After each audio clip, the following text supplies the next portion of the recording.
Welcome to Creative World.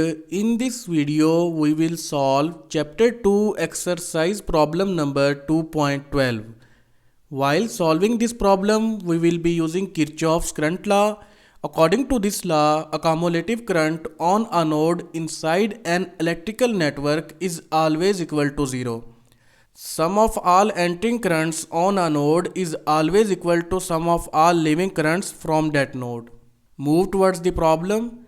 Exercise problem number 2.12. Find the value of I1 and I2 in given below figure.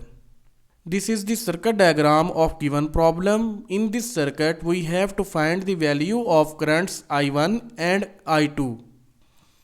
So without wasting time, let's proceed towards the solution. In this circuit, the only information that is provided is in the form of currents, and it is asked to calculate the values of currents as well.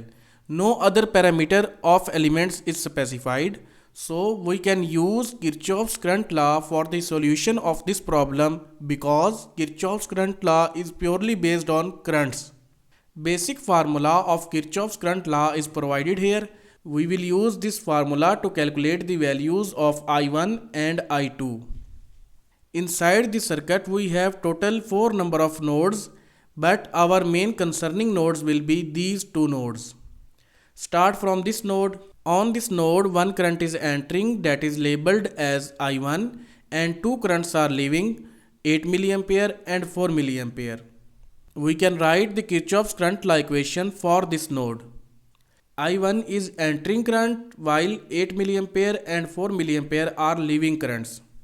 Add both leaving currents 8 mA plus 4 mA, the answer will be 12 mA, and because of minus sign outside the brackets, this will become minus 12 mA. Now place this minus 12 mA on the other hand side of equal to calculate the value of I1, that is 12 mA. We have calculated the value of I1. For the calculation of current I2, we will focus on this node. At this node, one current is entering while two currents are leaving. The entering current is 8 mA while leaving currents are 2 mA and I2. So apply Kirchoff's current law on this node.